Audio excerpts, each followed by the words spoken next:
Selamat pagi Bapak Guru hebat semua. Perkenalkan, nama saya Dwi Prawesti Damayanti. Saya mahasiswa PPG dalam jabatan angkatan kedua di LPTK Universitas Patimura. Saya mengajar di SMA Negeri 22 Serang bagian Barat, bidang studi fisika. Siap. Hormat.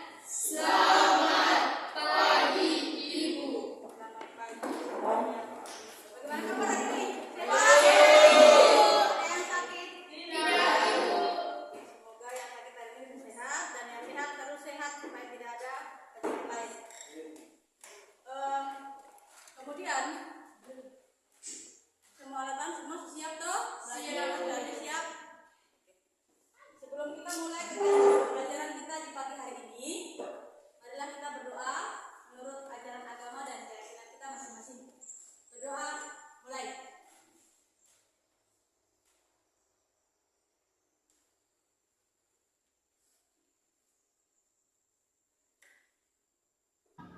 Siap. Hormat. Selamat pagi, Ibu. Selamat pagi. Bagaimana hari ini? Tidak. Semoga yang tadi sehat dan yang sehat terus sehat supaya tidak ada penyakit lain. Kemudian semua alatan semua siap toh? Siap. Sebelum kita mulai pelajaran kita di pagi hari ini, marilah kita berdoa menurut ajaran agama dan keyakinan kita masing-masing. Berdoa, mulai.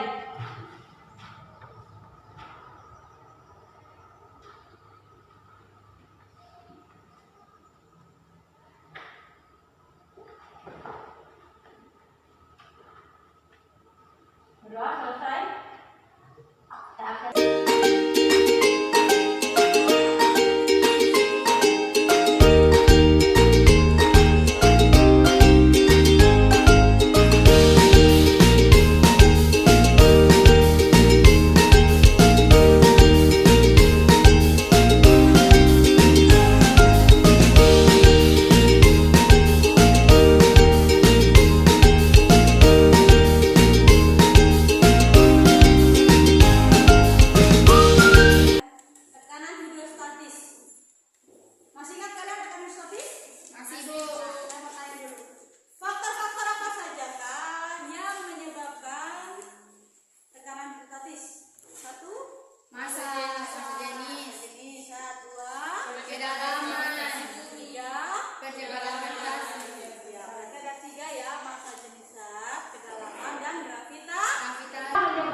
Kita akan benda ya, yang satu batu yang dilempar, kemudian yang kapal.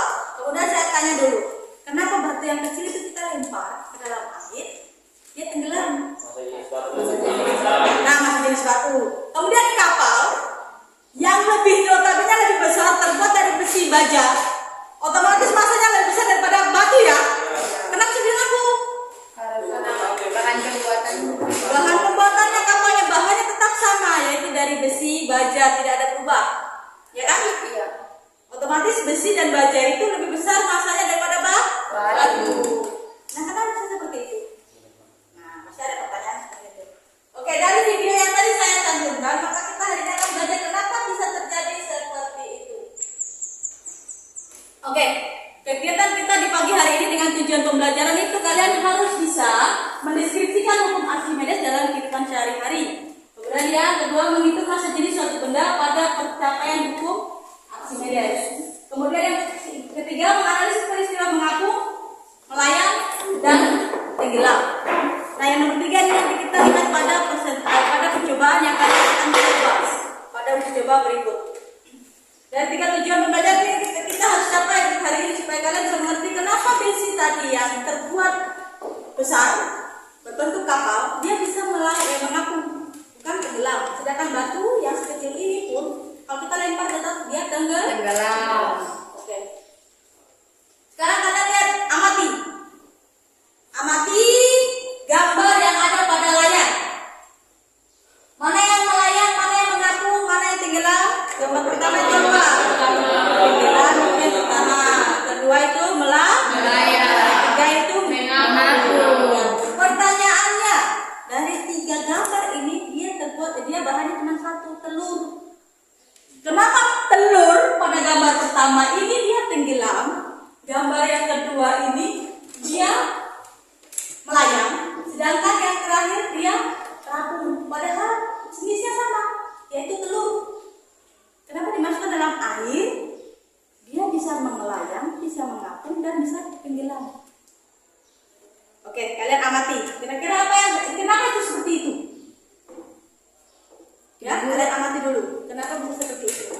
Kemudian dari pengamatan ini ada lagi, kalian mengamati satu video lagi yang kalian lihat. Saya akan putarkan sehingga nanti kalian bisa mengambil kesimpulan gambar yang pertama tadi dengan video ini dia terus tidak silakan.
tidak dapat.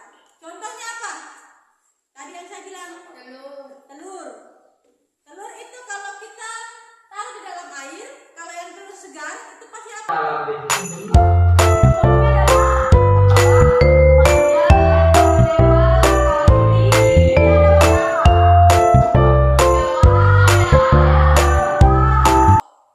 Kelompok 1, silakan langsung bentuk. Kelompok 1, kelompok 2, kelompok 3, jadi maju di depan sini. Kelompok 4. 4. Ada yang gabung pasangan juga. Kelompok 4 ini baru 3 orang. Dan itu Tommy, Jody dengan Jenny. Pokoknya ini 4. Kelompok 1 4, kelompok 2 4, kelompok 3 4, kelompok 4 juga 4 orang.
Penyebabnya itu pada gambar hanya terdapat 2 butir telur.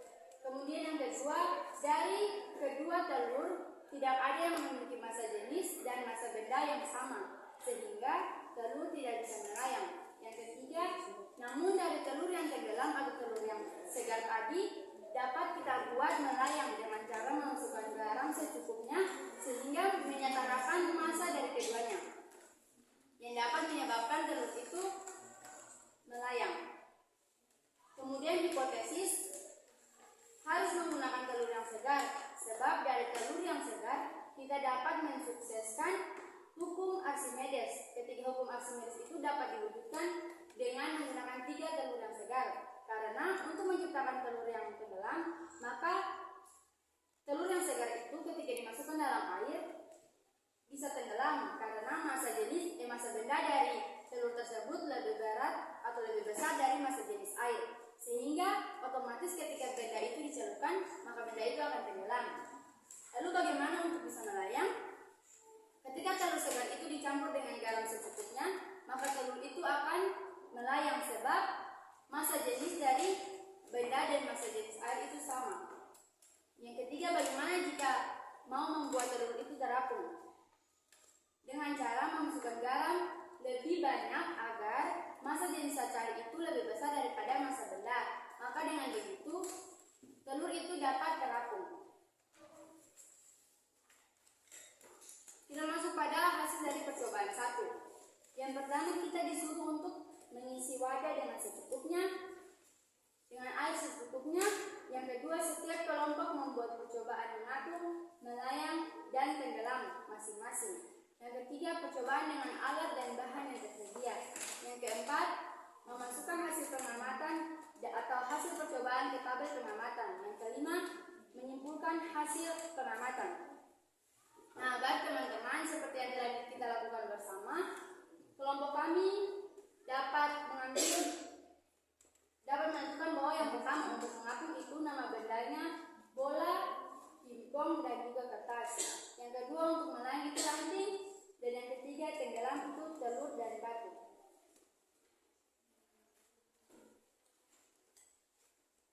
Kesimpulan yang dapat kelompok kami ambil, yang pertama,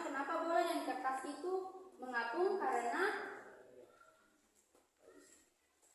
massa dari massa cair lebih berat atau lebih besar daripada bola pingpong dan kertas. Kemudian kenapa ranting itu bisa melayang? Karena massa benda dari ranting itu sama dengan massa jenis cair. Yang ketiga, kenapa benda bisa tenggelam? Karena massa dari benda yakni telur dan batu itu massanya lebih berat atau lebih besar daripada massa jenis cair, sehingga menyebabkan benda itu tenggelam. Untuk percobaan yang kedua, tuanglah air pada gelas hingga penuh, kemudian masukkan telur pada gelas yang telah isi air. Amati apa yang terjadi. Mengapa demikian?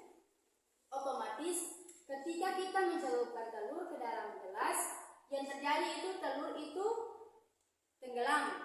Namun kalau telur itu busuk, maka telur itu otomatis akan terapung. Tapi dari percobaan yang kita lakukan, telur itu tenggelam. Mengapa? Karena massa dari telur segar itu lebih besar atau lebih berat dari massa jenis cair, sehingga telur itu tenggelam. Yang kedua, masukkan garam sebanyak 2 sendok ke dalam gelas yang berisi air, kemudian masukkan telur ke dalam gelas tersebut. Amati apa yang terjadi.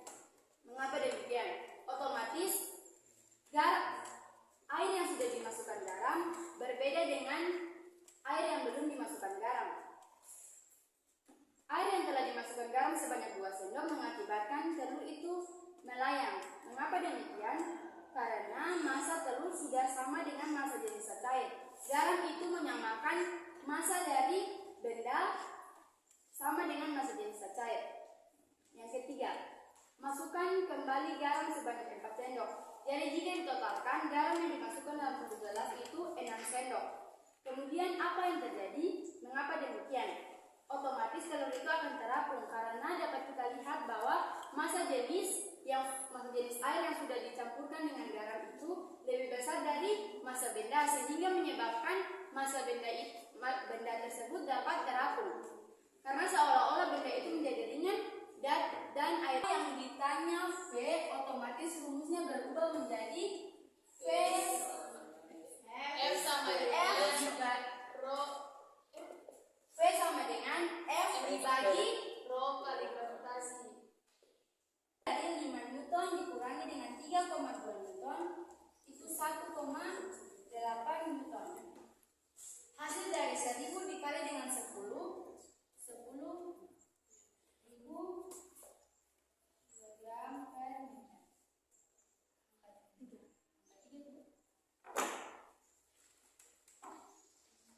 10 Newton jika dibagi dengan 10.000 kg per meter kubik menghasilkan 0,00018. Jika diubah maka 1,8 kali 10 Newton dikurangi dengan FA2 sebesar 18,4 Newton dibagi dengan nilai G-nya berapa teman-teman? 10 meter per sekon dikali dengan 0,001 meter. Hasil dari 300 Newton dikurangi 84 Newton itu